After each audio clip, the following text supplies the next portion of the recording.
This number 4, right? This is 5. Golly, now I'm losing track. Good grief. I did say 4 the last time, right? Yep. Okay, thank God. All right.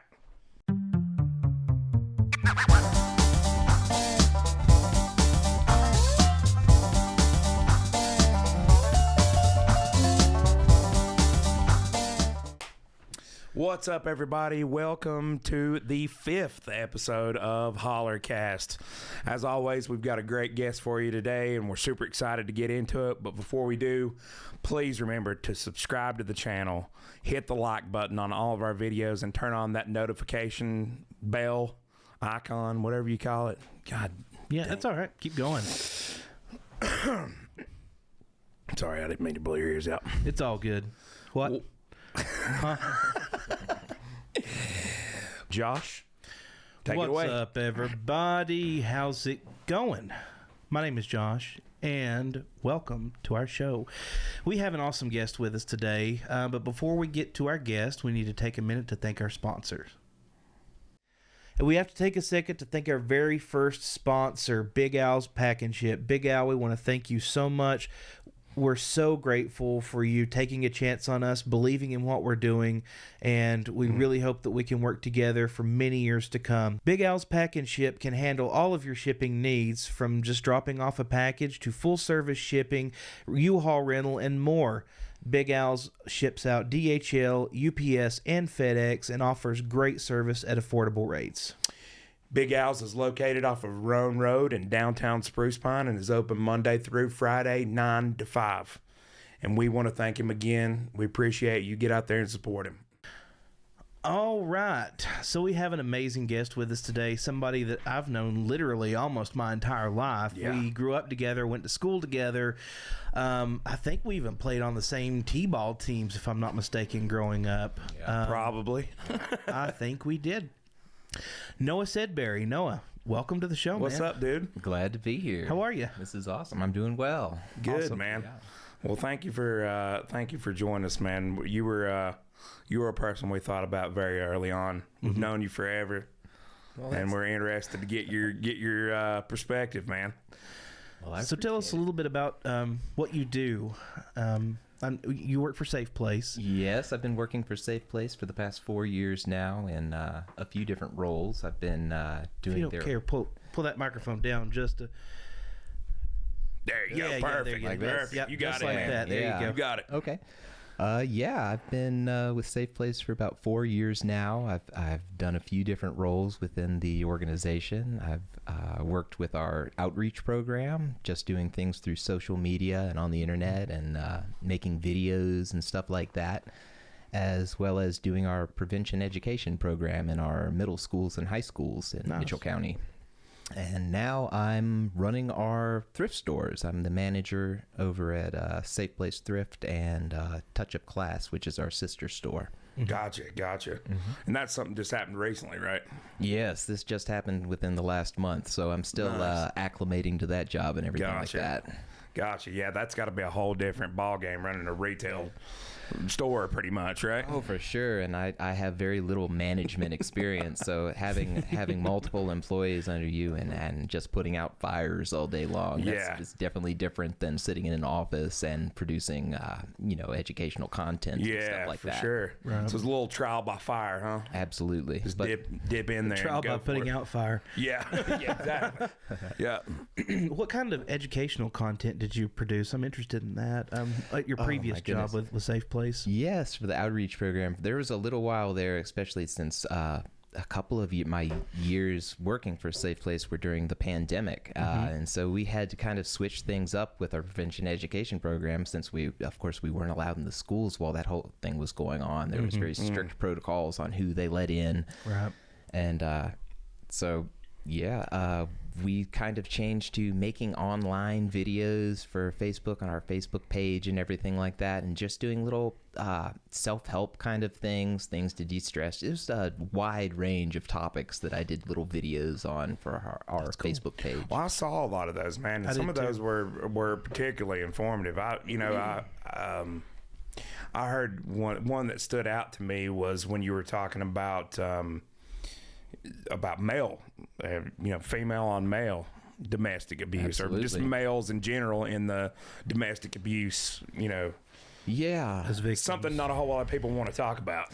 Well, that's the stigma behind domestic violence. That's domestic violence in a nutshell. Is nobody really wants to talk about it. It's kind of the little dark secret of a lot of towns and communities. It's something that we really do kind of hide behind doors, and we don't want to speak on it. And that goes doubly so for kind of female on male violence, especially in domestic relationships. That's something that as a society, I think we're going to have to work on as far as people speaking out about that kind of thing and having the courage to speak out on it. Because it takes a brave person to be able to say they've been victimized, and in our kind of society where males are seen as the strong, the breadwinners, the strength of the family, and everything like that. So I'm just curious, just because I find this topic fascinating. So would you say that a lot of when it comes to males in a domestic violence situation, is a lot of that sort of manipulative? I'm just curious, and I'm just spitballing here, but is it financial manipulation? Is it mental manipulation, sexual manipulation? What? It can run the entire gamut, and that's what we see in any kind of domestic violence, regardless of the sexes. It can run the gamut from just mental abuse and verbal kind of things, all the way to the most extreme physical abuse that you can think of, and that happens with both sexes on both sides. Right. And it's unfortunate that there is a stigma attached to it. What do you think we can do as a society to destigmatize talking about and maybe normalize speaking up about domestic violence or abuse issues? I think it's going to come down to us as a society just being intolerant of it. We have to stop tolerating it. We have to stop enabling abusers. We have to stop hiding what they do. We got to start talking about it. And I think that all begins in the home, and teaching our kids that that no one ever deserves abuse, and if you are ever a victim of abuse, then there's nothing you can do to deserve that. So knowing that that's something that's not something that's going to be tolerated in our community. Right. And it really is a community thing. It's a community thing. It just like it takes a village to raise a child, that village has to speak up about those kind of issues, right? Absolutely. Just when one person speaks up, it gives the courage to another person to speak up, and it's a chain reaction kind of thing. Yeah, I see that for sure. And it's one of those things that kind of just, I think that those types of things are in the dark, and when they're brought to the light by talking about it, highlighting it, and that's the reason I loved what you're doing. I followed a lot of those things when you were doing, especially during the pandemic. I loved that type of stuff. Yeah. So you mentioned the 1 second before we get to another question. Our food's here. Will you run and grab it and bring it inside real quick? Okay. Please. Pause. Pause. It's on camera for you. You can keep talking. You want to? Or you just want to wait until he gets back? Yeah, we can. That's fine. Go ahead. Yeah, we're good. So, one thing I heard you mentioned just a second ago is a lot of it starts with education. We've heard about, we had Jennifer on here a couple weeks ago. She was talking about the outreach program that I think you kind of headed up there for a while. Can you tell us kind of give us the synopsis of what you're doing in the schools and things? Yeah, that's actually a really cool program. It was started by Kelly Honeycutt, probably almost 8 or 9 years ago. She got it started in our middle schools, and it's just a program called Safe Dates. And I think there are a lot of misconceptions out there about what Safe Dates is and what we teach. It's not a sex ed program. We're not getting any kind of the nitty-gritty details or anything like that. We teach kids about healthy relationships and what those look like. And we also teach them about unhealthy relationships and what those look like and how to avoid those and, the things they need to avoid, red flags, things like that. If they're, we always start the classes out though with the first 2 lessons or so are always about healthy relationships. And we don't want to stigmatize relationships or have these kids think relationships are bad or something like that. We always we started out with things that they want in relationships and things they're looking for in a partner, and whether that's, and we play these games like dating bingo, and it has all these little things about characteristics of a person they want to date, and will this person make me laugh, or does he like animals, and are they a kind person, and things like that, and all these things that you want to look for in relationships. And we let the kids know that relationships are supposed to be a happy kind of thing where you feel comfortable, and that's the most important part. And one of the most important parts we teach is you're never supposed to feel scared in a relationship. You should never feel scared of your partner. Absolutely. And that goes in any way, not just, from physical, abuse or physical violence, but in that feel like that you're being manipulated into staying, or that there's all this criteria that you have to do to stay in this relationship, Absolutely. right? Yeah. Absolutely. I would even say that I don't know that someone who's been gaslit and manipulate like that would even really know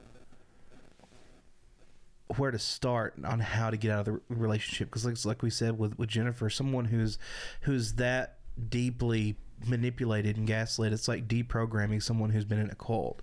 They have no idea, really. I don't think they realize exactly how bad they're being treated, because one, they're being led to believe that that's just reality, and that's their reality, and that's just the way it is.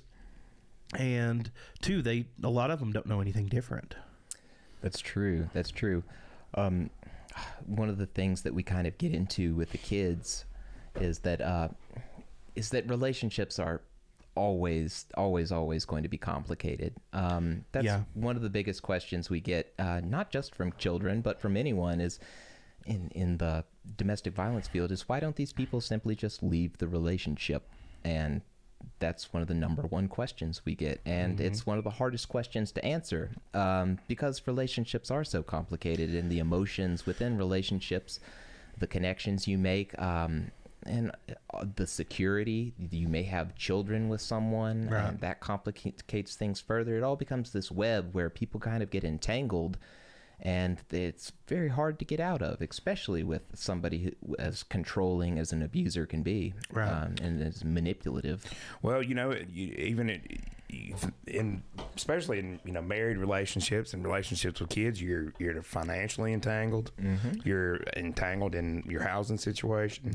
You're we mentioned with Jennifer with pets. That was cool. She told us about the kennel. The kennel stuff that a lot of people in a lot of situations, that was something I'd never considered before, that you stay in an abusive relationship because you don't want to leave your pets. That's one of the things we're really proud of at Mitchell County SafePlace, and being one of the few domestic violence shelters that has a kennel that allows people to bring in pets. Because like you say, we see people in like just over now in the war in Ukraine and stuff, we see refugees that don't want to leave a war zone because of their animals, because of their pets. And so you scale that back to a relationship, and people, they're part of people's families, they won't abandon them, even if they're the threat of violence is real.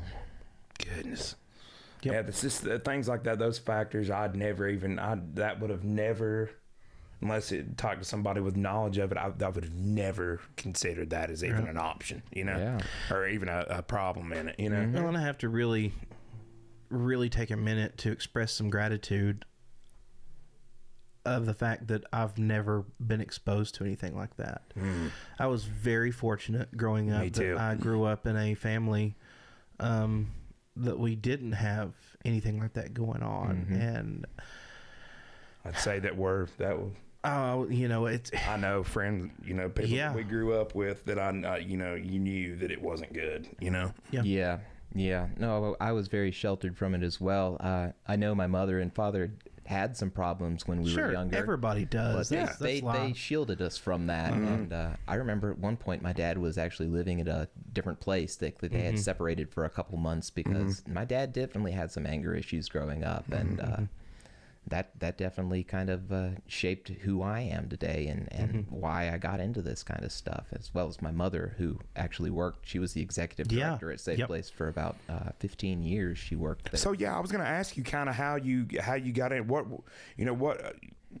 We all of us kind of lose touch with each other after high school and all that stuff, even though we went to school together forever. So like, what was the kind of the trajectory that led you out of, after high school? What led you to be where you are in SafePlace? I was, for a long time, I was in the restaurant industry, the cooking industry, and I was cooking a lot in Black Mountain and the Asheville area and everything.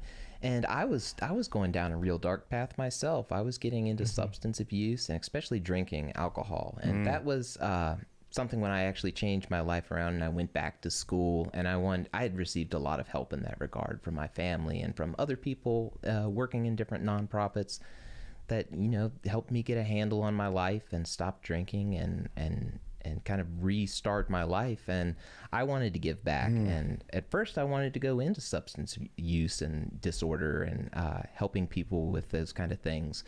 And it just kind of ended up when I was going back to school for my human services degree. SafePlace had an opening for an internship while I was completing my degree, and I got into that, and it kind of just led from there. And while I was doing my internship, my mother actually passed away from cancer, and shortly after that they offered me a position, and it just felt right.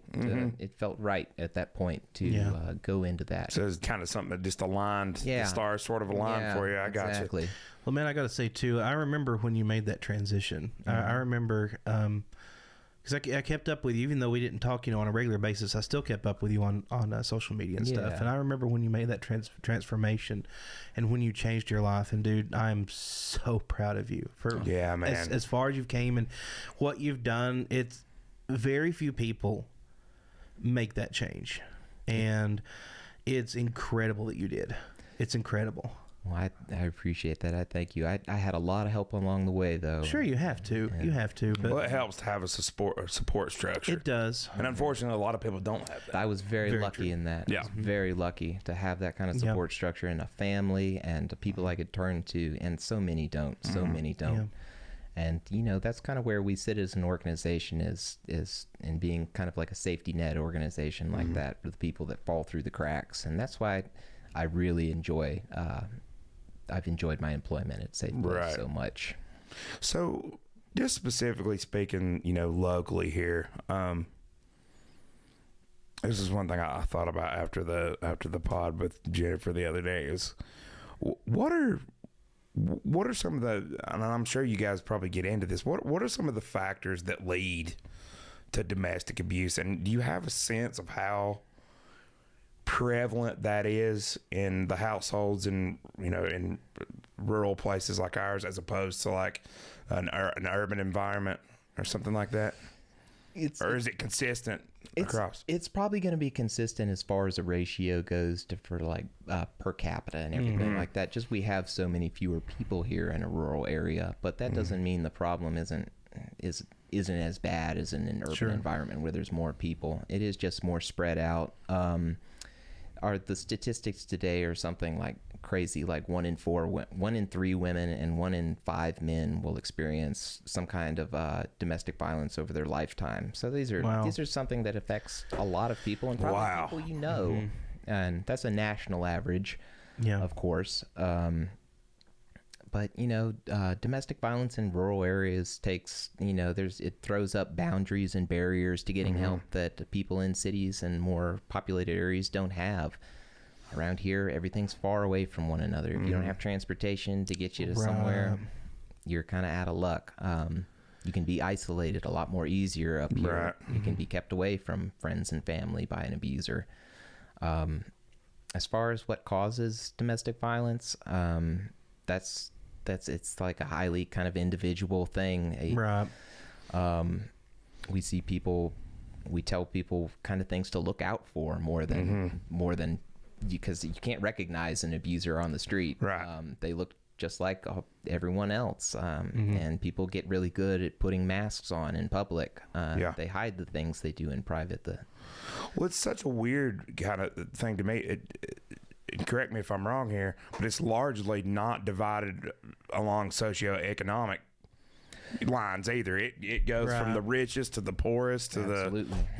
Yeah, that's it's a anybody can be a victim of domestic violence, rich or poor. You've seen all the stuff on the news with oh, there it is again. That it again? I still hear it. It's pretty low. Yeah, I do too.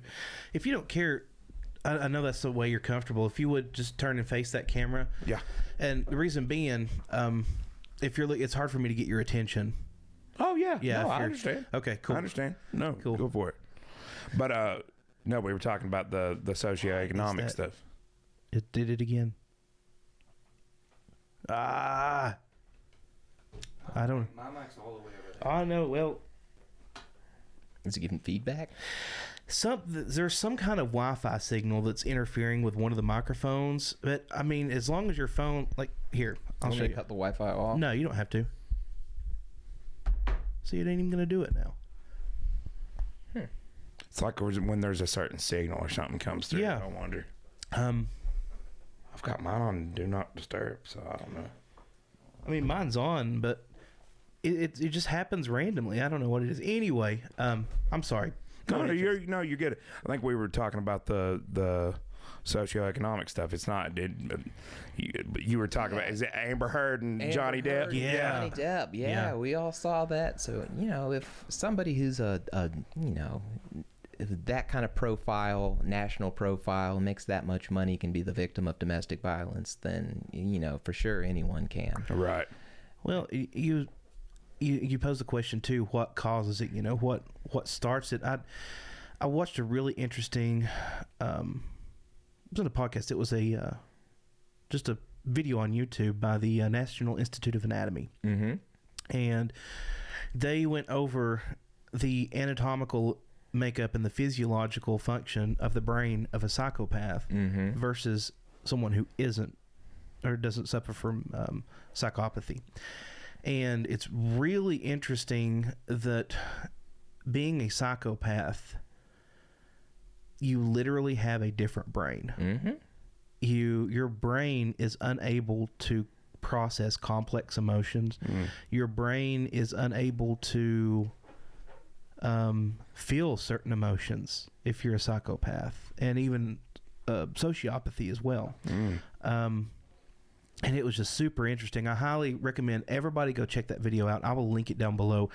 I think y'all need to watch it because it may very well shed some light, and maybe y'all can get some insight too on maybe what causes sociopathy and psychopathy. Because I think abuse may be a physiological. It may be. I'm far from an expert on that kind of thing as far as brains work and everything like that. But it ties into what we teach people. Absolutely. We tell them to look out for red flags. And these are things that people do or say that are red flags for people. And one of those is things to look out for is people with 0 to 100 kind of anger issues. They go from to intense at a drop of a hat, and that's just something to look out for. I'm not saying that everybody with anger issues is going to abuse people, but it's just something to look out for. People that lie a lot, people that if you notice somebody and you're in a relationship and with them and they lie about everything constantly, that's another red flag. And it's just things that tie into these psychological things that you're talking about. And I'm unsure of the cause of them, but we can at least look at some of the things that the output from those kind of things. Well, me being the armchair whatever, yes, armchair psychologist or whatever, I would think it's probably a pretty good 50-50 of nature and nurture. I'd say that's probably where it lies as well. Yeah. I would say it's a little bit of both. You're, like you said the other day, we're a product of our environments. Oh yeah, for sure. But I do think there is a physiological or maybe even a genetic predisposition to certain behavioral aspects too. I could definitely see that. And that goes back to mental illness, and that's some really weird gray area where, okay, so psychopathy, is it a mental illness or is it a physiological illness? Because their brains are literally different in a physiological manner than someone who isn't a psychopath. So it's really hard to treat stuff like that, and the information on all this stuff is so. I mean, we know very little about the human brain. But the Institute of Human Anatomy and the video, I'm not sure exactly what the video is called, but it is the brain of a psychopath. And it is fascinating. I'll have to watch that. Check that out. Check it out. It's really interesting. That has always been an interest of mine. And it just the whole field of psychology and how we're always kind of learning new things and how little we actually know about how the brain functions and how it works with society at large and how we treat other people and how we view relationships and the whole gamut. It's really cool. And that's not to say that every psychopath is going to be an abuser. Not every person. I mean, sociopathy and psychopathy are actually quite common. And there's, like everything else, there's a spectrum. It's a spectrum. It's the gradient kind of thing. It is. So not every sociopath is going to be a serial killer. Just like every psychopath's not going to be a manipulative, abuser. And I actually saw a channel, too, of a man who was like a diagnosed psychopath. And he has a YouTube channel of like, I'm a psychopath, ask me anything. I'm diagnosed, I'm self-aware. And his whole YouTube channel is just him living life as a psychopath and the challenges he faces. It's really wild. That is really wild. The amount of self-awareness you would have to live your life in like an ethically good kind of way with while you're suffering from something like that, where you like physically can't feel some like empathy or compassion. Exactly. All those things we rely on to guide our moral compass. Exactly. And you have none of that. That's so cool. That's really neat to hear about other people that just like kind of living their lives and teaching people about it while they're suffering from something like that. Well, and hopefully those are things we see more of. I think that's somebody that's willing to bear their problems out there like that. That's powerful. That's really powerful stuff. Yeah. Very much so. Very much so. And the more people we get out there doing that kind of thing and talking about it, the more people follow suit. Just like with domestic violence and everything. Like you said, it's a chain reaction. Yep. Yeah. Exactly. I totally get that. And the more we learn about the brain, and that's just a really cool topic all over. Oh yeah. Oh yeah. Have you ever held a human brain? I have not. It's crazy. I don't want to hold one. It's crazy, man. I'm not going to tell you where I held one. No, it was in ETSU in college. Yeah. But I got a whole freezer full of them, man. What are you talking about? Freezer full of brains, huh? So, switching gears. Yeah. Tell us a little bit about, you're also a blacksmith. I'm a hobbyist blacksmith. Yeah, you're a blacksmith. I would. You make some awesome stuff, dude. I really enjoyed the journey of learning about blacksmithing in this area, and all the cool people I've got to kind of meet around here, and the art scene in Mitchell County and this area in general is really kind of cool too. Well, you've been immersed in that from birth, basically, right?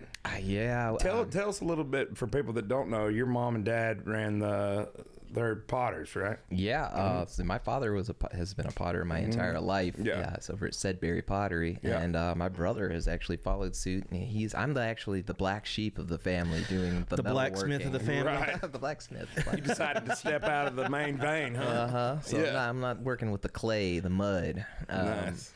But yeah, that's been a really cool thing growing up with, and it's kind of been. It was strange growing up with it. It felt like almost a part. Sometimes growing up with the artist commune kind of thing, while still going to public school in Mitchell County and making friends with all the, I got called a Yankee a lot by a lot of people growing up on the school buses and stuff because I didn't have a Southern accent and stuff like that. But a Yankee. But just growing up in that kind of scene was really cool. And being a part of that whole art scene is really neat in Mitchell County. Yeah, well, that's something that we're super interested to explore. and we're gonna have some guests that, to speak to that. But what a powerful community. Yeah. That whole thing, that's a community in and of itself. It is. Oh yeah, It is. Yeah, Penland, and we've got things popping up in CeeLo and in Burnsville. We've got this new like communal kind of glass studio going on over there. It's just big things That's in cool. the area. Yeah. That's cool. I definitely want to get some people in here that can, talk more about that and stuff, because I think that's a part of our community that, largely goes.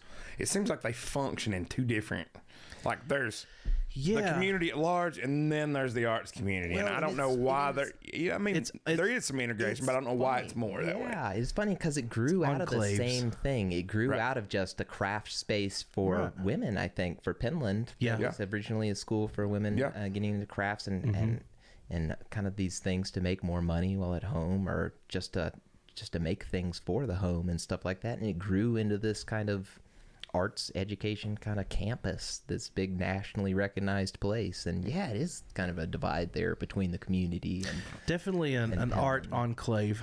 Well, I think, the arts come, I think somehow, harbor, maybe it's, I don't know if it's a political thing or just or whatever. yeah. But I would definitely like to see those things come and absolutely more entertaining. I think we need to embrace, and we do Toe River, track the Toe River Arts Council and things like that. It's not that it's not being done, but I find that a lot of people are largely disconnected from it.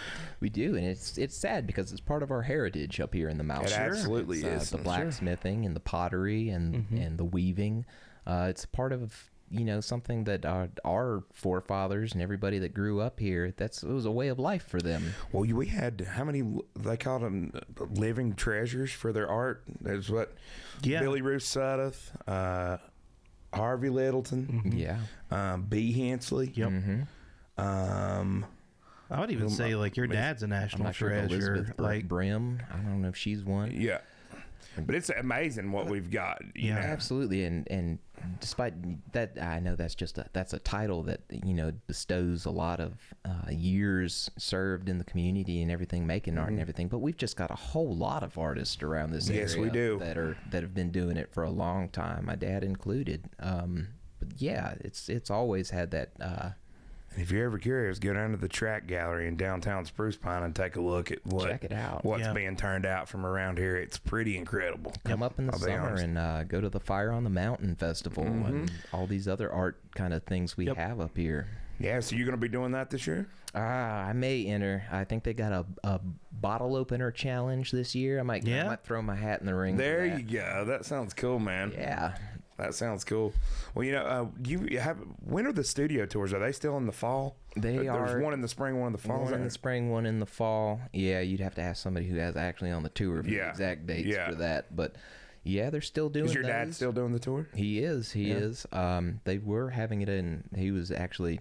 They were co-oping with another person who had a gallery in Spruce Pine because we live way out in the sticks, and it was kind of getting hard for people to come down our driveway. right. They have to have 4-wheel drive.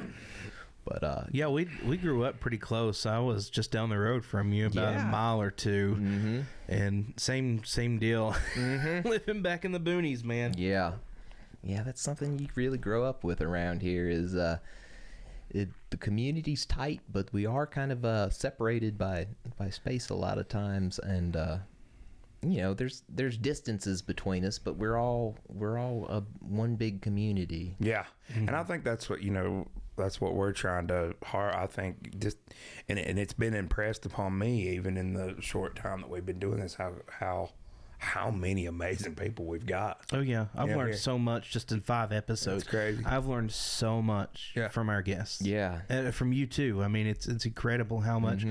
How ignorant I am to the goings-ons of what's happening around me. Like the goings-ons I'm around jealous. me. I'm jealous. I remember like watching like old Joe Rogan podcast and just listening to him talk about how much he gets to learn from all the different experts and stuff he has on the show. And I was like, man, that's cool. Josh is doing that same thing. I bet he's learning so much from people around here. Really It is. It's really, and for somebody, we were talking about this several times, how it's cool it is to be a curious person. It satisfies that part of me. Yep. And you both, I know. Yep. Yep, absolutely. And kudos for you guys too for bringing this to the community and just having this platform to people get on here and share their stories and talk about things and educate other people in the community. And I for sure am going to be tuning in and listening and learning along with y'all from all these treasures and around here. Absolutely, man. I've had a blast. I have loved every minute of this. Well, and that's part of the reason we wanted to have you on. No, not only did we grow up with you, and we know you're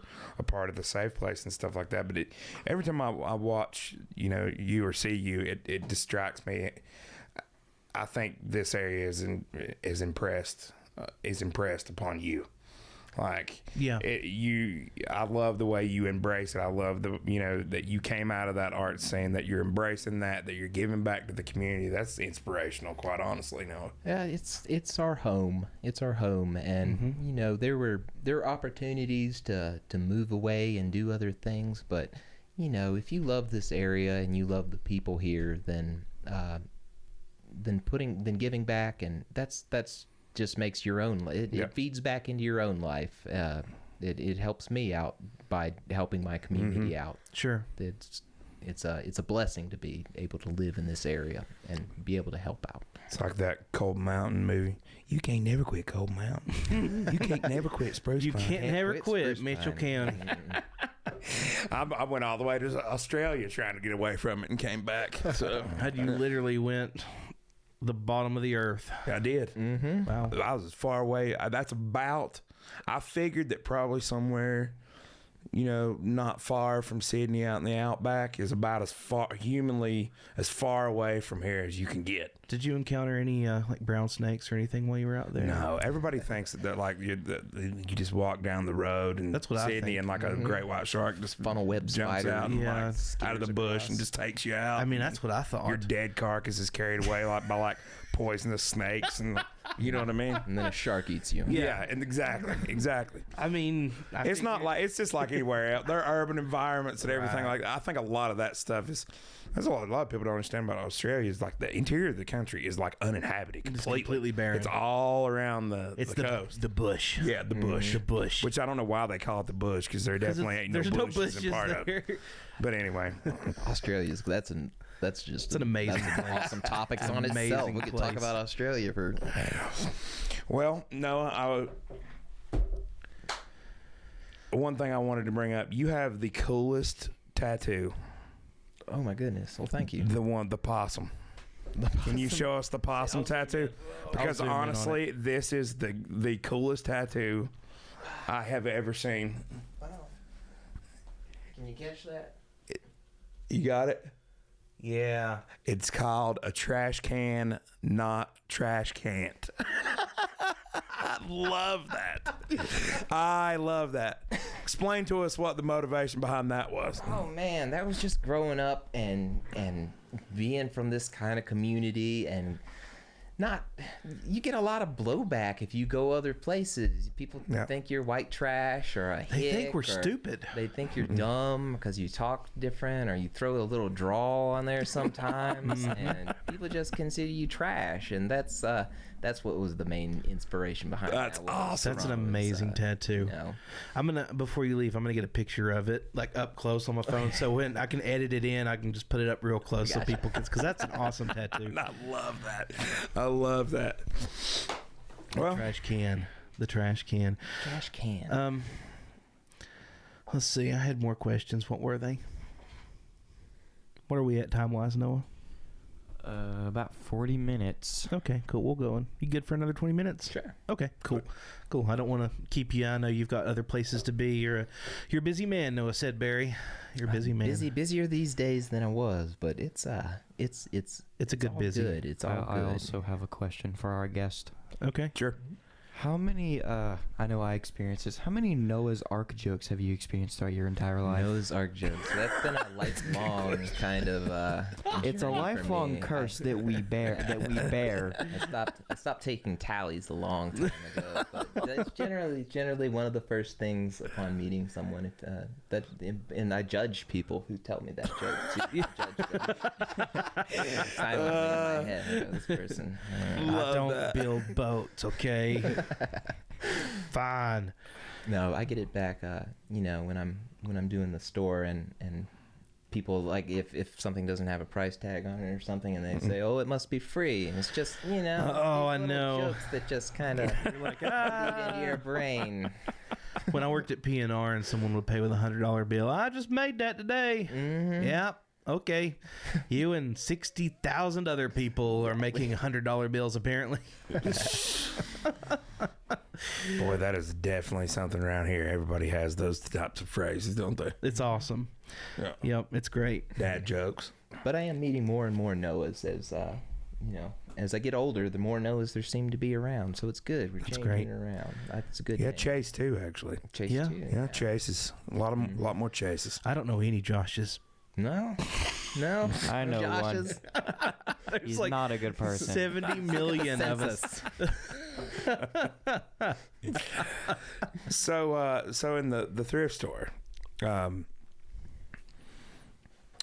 know that there's a lot. I know that that is a funding mechanism primarily for SafePlace. I gather is primarily grant funded. Yeah. I didn't realize the capacity in which the thrift store was used to help try to transition people out of domestic violence, or in the case of like a house fire or something like that. Can you kind of speak on that type of stuff and what else that we don't realize that the thrift store and stuff is used for? So the thrift store's main goal is to keep the shelter program, the actual domestic violence shelter program, running into perpetuity. Or I can't say that word, but it's to Perpetuity. keep that perpetuity. Yep. Yeah. It's to keep that going for as long as possible. That's the main mission of the thrift store, is to ensure the survival of the domestic violence program. However, it's grown so much, and just because of amazing, we've had great managers in the past and great employees in the past that have built it to what it is today, as well as having an amazing community that donates so much to us. We've been able to grow it into something that helps people with a lot of different things. We help in the school. Just recently, we sent the FBLA from Harris and Bowman. We donated a bunch of suits to the kids there that couldn't afford suits to go on the trip. So they were able to do that, and they sent us an amazing picture. We're going to get that blown up and put on our wall at the thrift store because we're thrilled about that. Anytime anybody has any kind of an emergency, as far as like a house fire or something like that, we help with furnishings. We'll always be able to, give clothes away, anything they might need in that regard. We're always happy to help with, and we do that a lot in the community. People are often in need of appliances or things like that, and they're down on their luck or in a situation, and we play it by a case kind of thing, but we help a lot of people. And I'm proud of that. I'm proud of the things we're able to do in the communities. Jennifer with the thrift store. talked on that a lot, and I had no idea. I had no idea. It's incredible. Yeah. The main for the program, we basically make no money for like employees or anything like that. All of our employees over at the shelter and everything are all paid through from grants, and that's a legality thing. Sure. Right. So the money we make from the thrift store is all going in. Most of it goes into an account that's just for maintaining the shelter. And you don't think about how expensive maintaining a shelter that can house 15 to 20 people is. Yeah. But these roofing things, the water problems, anything that pops for up, sure. it can be Dude, a HVAC. giant. Yeah. I grew up in a hotel. My mom and dad had the Pine Bridge Inn. I know exactly what it's like. Yeah, You're dealing with some place that takes wear and tear from things. It can get expensive. While we're there, one question I wanted to ask: just out of curiosity, can you say what the average?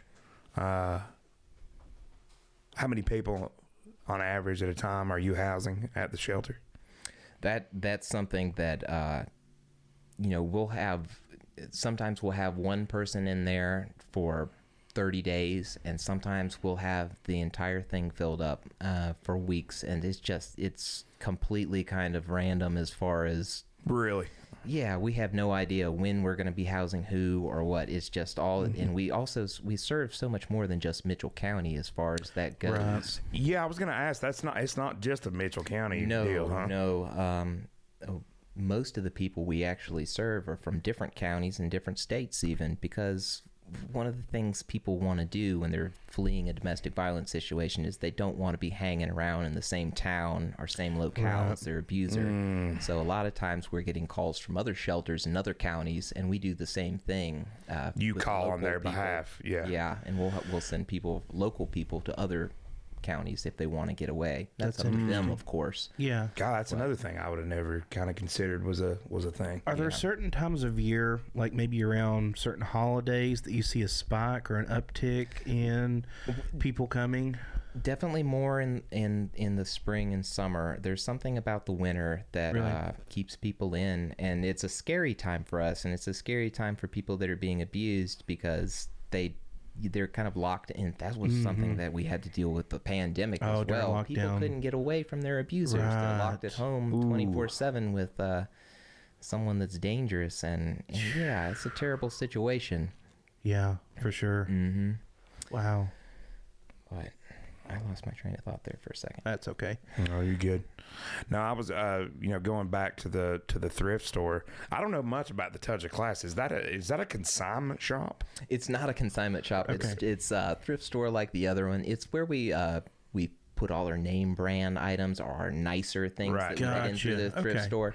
Because at the main thrift store, we've got kind of a pricing system where every T-shirt we get in there, we're going to sell for $2 regardless. Right. So when we Right. get some nice name brand stuff in, we like to be able to sell it for a little bit more. And Yeah. that's what the boutique kind of shop Yeah, is. makes sense. Yeah, definitely makes Mhm. sense. And they've actually got a little men's section over there now as well. So have to go check that out. Any guys who are listening, go over there and check it out. You might find Heck just yeah, some dude. nice pants or a nice shirt for cheap.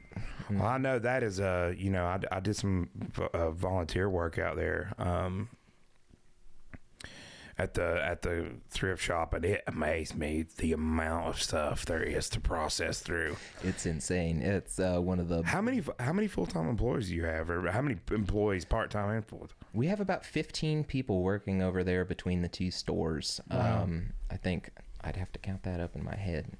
Between 12 and 15 people, and that's including me and my assistant manager, Lori, who runs the TOC. She's kind of the assistant manager over there and helps Right. me out a lot. But just the sheer amount of donations that we get from our community, and it's a big job. Which is great, but it can get overwhelming, huh? Absolutely get overwhelming, but it's such a good resource for the town. I think every town needs some Yeah. kind of store that's a resale store or something like Yeah. that. Sure. It provides a much needed kind of thing for people to buy furnishings and clothes for their kids and stuff like that at a much cheaper That place price is than packed at times. Yeah. It's packed. It surprised me. I would go out on Saturdays, and holy crap, man! Yeah. There's a lot of people in there. You don't think about it, but there's a whole group of people who are living under socioeconomic under a line where they can't afford to go buy new shop at clothes. Walmart They can't and buy new yeah. clothes for their kids every year for school and stuff like that, and so it provides a much needed kind of space for that resale environment. I think that's more prevalent here than we want to admit. It is. I think you go out there and you look at how busy it is. I think that tell the story. So you guys, I know the Sears, just recently shuttered. Yeah. You guys taking over that space? Oh, there's nothing in the works right now, as far Right. as I know. It would be a much bigger space. It would allow us to expand, but that would be a question for Kelly. Right. I just kind of wondered. I was like, I wonder what's going to go in there. I don't know. I don't know. But you see other businesses like Jonathan's used appliances booming and stuff Yeah. like that, and people are kind of going back into I was in there yesterday. He is Yeah, he's covered up. now. covered up, man. Covered up. You see more and more people buying secondhand and stuff like that. Prices are through the roof, and Hell, people have I to. can't afford that. I mean, I'll do decently all right for myself. But, between, 3 kids that I got most all the time and stuff, it's hard to make ends meet a lot of times, dude. Yeah. And if you're, if you're a single parent or something and you've got 2 or 3 kids and you got to make ends meet somehow, and these places provide that kind of space where you can spend a little bit less money and get something that'll work for you. There's some nice stuff in there. Oh yeah. Honestly. Yep. No joke. Yep. Nice stuff. There is. There's a lot of nice stuff in the a thrift store. I mean, you find stuff in there all the time. You're like, holy crap. You get into this whole, that's another thing you get into, is this whole American kind of, or not American, but just the new way of buying things and throwing them away when you're done with them, and things only lasting so long, and for your cell phones and all that. Yeah, it's so disposable. You don't realize that somebody might be able to take that and use it. Yeah, people just throw things away. But everything. You just throw it away and get a new one. You get a new one. Planned obsolescence. Yeah, I'm guilty of that too. Yeah, me too. Me too, my friend. Everything is planned to be obsolete now. Even cars. I know. Even cars. I mean, it's crazy. It blows my mind, man. When I worked for Sears, there was a lot of times we would go into people's houses and we would take them a new appliance, and what we hauled out of there that was still running, I knew would outlast the new product they just bought. I mean, I knew it would. Well, that's Jonathan's whole business model, I think. I want to kind of throw my opinion. They're kind of also doing out with the old and with the new gen consoles that have come out. They're releasing more. Oh, video game consoles? Yeah. They're kind of out with the old and with the new now, because one of the more recent games that are coming out, they're not coming out for the 4s anymore. They're PS5 only. Which I think kind of sucks, because most people can't afford that thing. That's the truth. Yeah. You can't afford that thing. Well, you can't find them either. No, that's the problem. You can't find them because scalpers, and that's another societal problem that we have that I have no idea how you can deal with, is scalpers. Yeah. Man, people, I mean, when... It's not just tickets anymore. No, it's not. It's everything. You saw that when things become short, and when it's not something that impacts us during our daily life until there's shortages. And then it goes nuts. Then like with the toilet paper hoarders and all that kind of thing that was going on, even in our community. And you see that lingering around after the COVID thing. The whole, supply chain issues and stuff have created a gray market for millions of different things. It's wild to me. Yep. It is wild. They have, I saw I think it was a TikTok video of this dude in New York, and he just had like a utility van, and out of the back of it he was selling snacks, drinks, cheeseburgers, Plan B sex toys, Plan B pill sex toys, plungers, probably had firearms and drugs too, but he didn't advertise them on. It was the funniest thing in the world, but literally like cheeseburgers and hot dogs. You got to diversify. That's called diversification, man. It was wild. It's like there's you go up there. I always laugh going up there towards like Banner Elk, the ski slope kind of towns or whatever there. It's very much like a seasonal thing. You know what I mean? Yeah. They definitely get traffic, and especially in the fall for the leaves and all that type of stuff. But I think by and large, it's very hard to have a specialty store there. You know what I mean? Yeah. So like you have, it's like a pack and ship, guns and ammo, mini mart. Like they just kind of cram it all there in one place. Yep. And you got to do that to survive. It literally is diversification. Yep. You have to. Well, this guy was in New York City, so he was. Yeah. He's doing a little bit of everything. He's just hustling, man. Just hustling it all. Fake Rolexes and the whole deal, huh? He didn't have no watches that he was advertising. No, it was like snacks. That was like a 90s thing. Yeah. It's like, hey, man. We've all seen that. Yeah. Exactly. Dude, it was wild. I need to show you that video after this podcast. It's hilarious. Yeah. I can't play it on the podcast because it's somewhat vulgar, but it's absolutely hilarious. Noah, thank you so much for doing this, man. Absolutely, dude. Thank you guys so much for having me on. Really enjoyed this. So where can people find SafePlace? I'm going to link everything down below, but still shout out your SafePlace stuff and your blacksmith stuff too. Yeah. I don't really have any. I'm a hobbyist when it comes to blacksmithing. I'm not really selling anything. You're at the being moment. modest. I don't have anything to sell. I've got to start this spring and get back into it and make some stuff. But as far as Mitchell County Safe Place, www.mitchellcountysafeplace.org, and you can follow us on Facebook at SafePlace Thrift or SafePlace Touch of Class. And, Awesome. Yeah, absolutely follow us on Facebook, and you'll get the full shebang as far as our sales and all that goes, and community events. So are you guys continuing the virtual videos and stuff that like you were doing? We're not doing that since we're back in the schools and everything, so we felt that Gotcha. Being there in person is a lot better than for sure. the videos. We like that a lot more. Well, man, keep up the excellent work, man. I hope that program continues and expands. I think that's endlessly important. Absolutely. You know, healthy relationships, man. Absolutely. Yeah. Everybody, thank you so much for joining us. I've enjoyed every minute of this conversation. I always learn so much from our guests. This is really amazing.